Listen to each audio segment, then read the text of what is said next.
especially this time of day. It's coming up for tea time.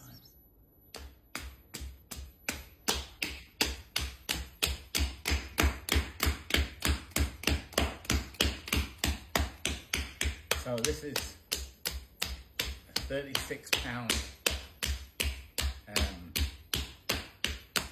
It's the smallest forcing bell that we do, forcing jar, or cloche, whatever you want to call it, that we make. It's about 20 inches tall.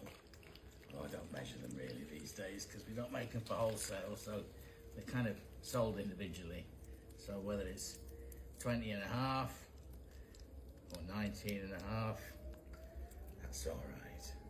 That's why I like inches. There's a lot of leeway. I hate it when I get products and it's stated in millimeters. Anyway, so up and down with these, and the thing is, these have no base, so it literally is a bell.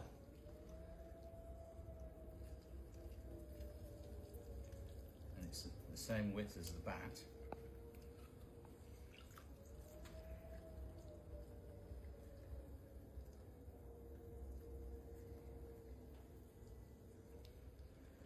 So that's it centered on.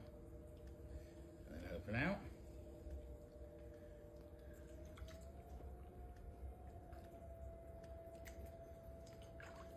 So this is a very wild clay, because they're coming to the end of my pot clay.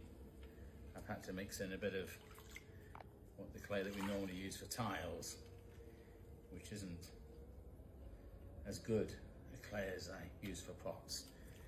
For pots we only take completely just the very top layer. So this has got a bit of all sorts in it.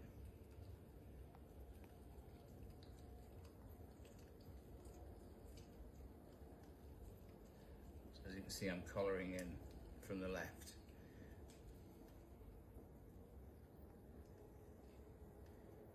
The reason I colour in from the left,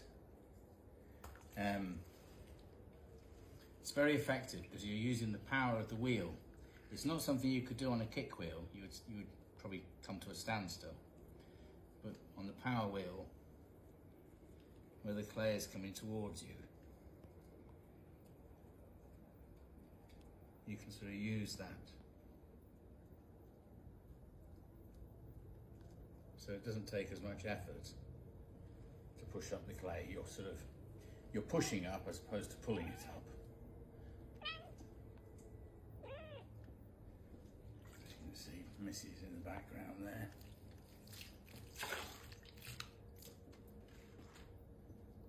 She's a bit annoyed because I'm surrounded by wetness today. And I'm completely soaked as well. So I've got a wooden rib, round rib on the inside, and my steel ribs on the outside.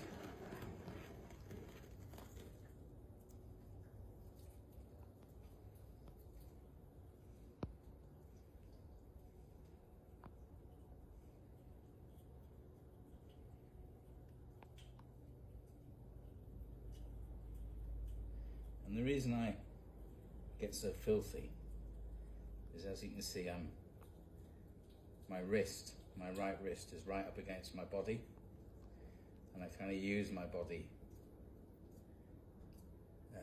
to brace my arms.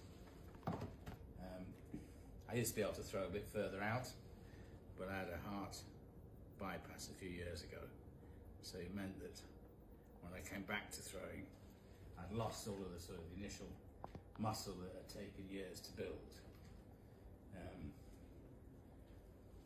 So I had to come back and kind of work a bit close to my body. So that brace, I use much more of my body than just my arms. It's much more difficult for me to do that, than to be able to do that.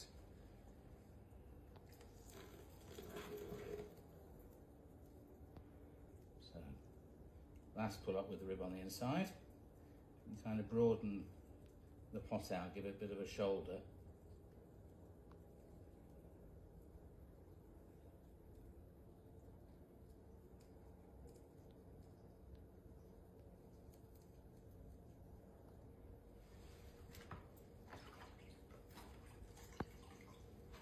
These aren't a quick pot to make.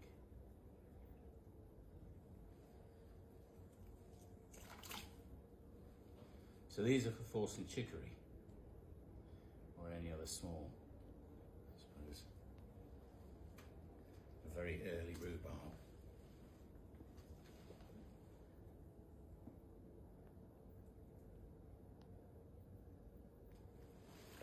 So put the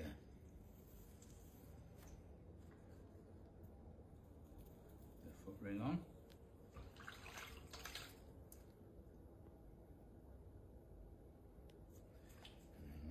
Up.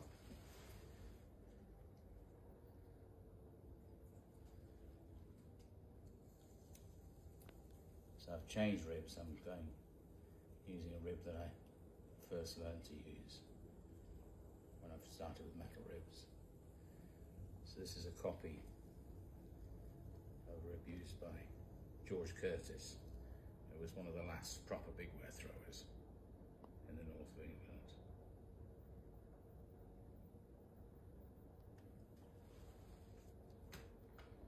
And that's nearly done. Just put a pattern on the bottom.